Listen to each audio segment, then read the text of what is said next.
gargaarsa fitiana Yesus ragu dikiyo endena ingortam natinu barsi si malee jireenya qabnu araarri kee baay'atu si malee jireenya qabnu araarri kee baay'atu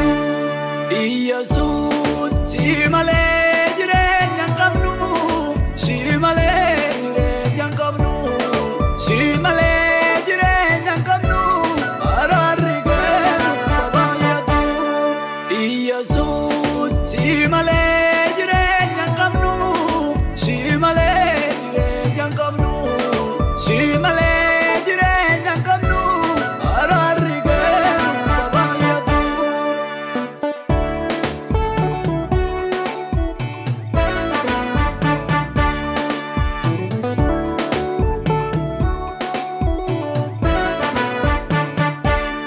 kakunu kante dagane opingu guma ademna rakenes nuti bayate halara lepi birana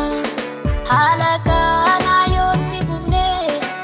gunguma jirenan kamu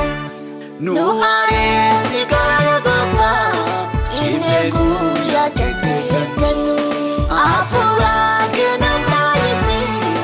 ufati kekekenu Nuhare sikaya gomba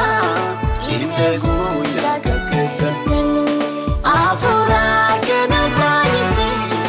ufati kekekenu ara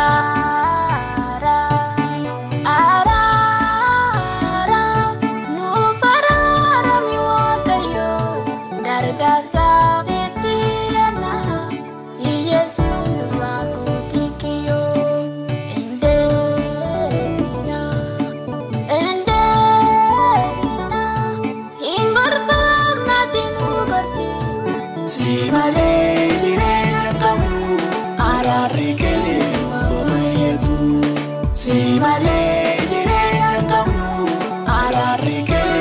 baay'atu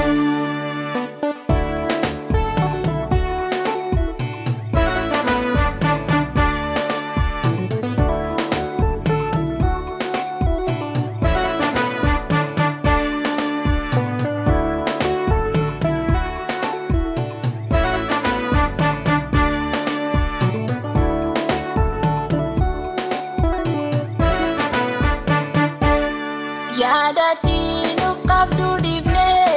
yada kenya tihirkanne abomi kera darbine tagale keti injiranne koftasi wajjin mana bane sirradu bakti debine nu harara mikamalo Yesusa magafine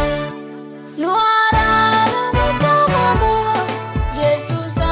magafine kara kera demudine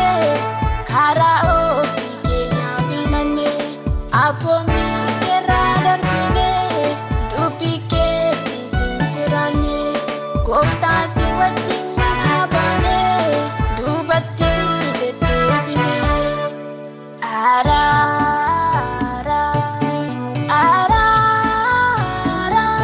nu parara mi wakayo gargaarsa fitiana Yesus ragu dikiyo endena ingortam natinu barsi si malee jireenya qabnu araarri kee baay'atu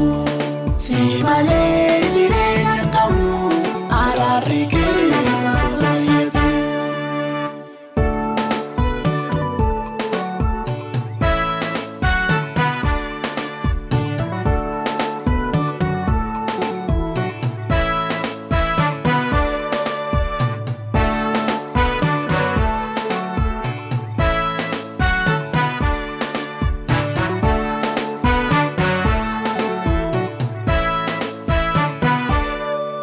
Malo